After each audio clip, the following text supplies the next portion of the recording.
तर जय भीम मित्रांनो, मी देवेंद्र इंदुरकर पुन्हा एकदा आपल्या सगळ्यांचं स्वागत करतो माझ्या चॅनलवर, ज्याचं नाव बाबासाहेब 973. मित्रांनो, चॅनलला सबस्क्राईब करा, लाईक करा, शेअर करा, कमेंट करा. कारण असं केल्याने मी जे पुस्तक वाचत आहो गौतम बुद्धाचे तत्त्वज्ञान, बाबासाहेबांचे तत्त्वज्ञान, ते यूट्यूब हे जास्तीत जास्त लोकांपर्यंत पोहोचवेल. ठीक आहे. मनापासून तुम्हाला खरंच असं वाटत असेल तर प्लीज ते करा. चला आपण पुढे वाचूया काय लिहिलेलं आहे.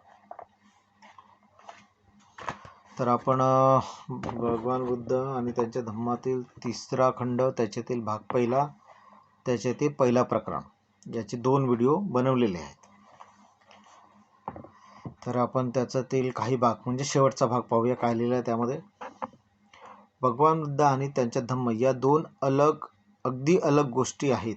बघा, 2 अलग गोष्टी आहेत असे बाबासाहेब लिहितात. भगवान बुद्ध स्वतःला आपल्या धम्मशासनापासून अलग मानित असत.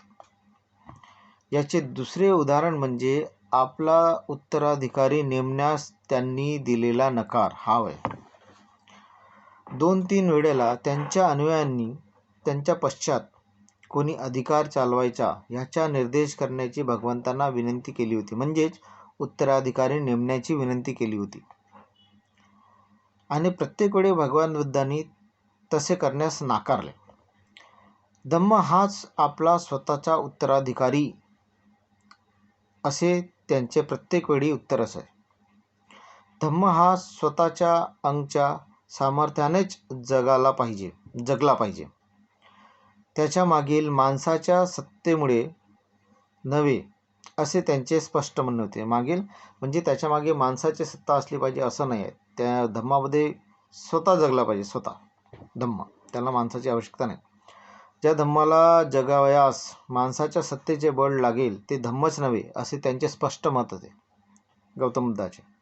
धम्माची सत्ता चालवण्यास प्रत्येक वेळी संस्थापकाचे नाव घेणे आवश्यक भासत नसेल तर तो धम्मच नव्हे असेल, म्हणजे नाव घेणे आवश्यक असेल तर तो धम्मच नव्हे असं म्हणतात.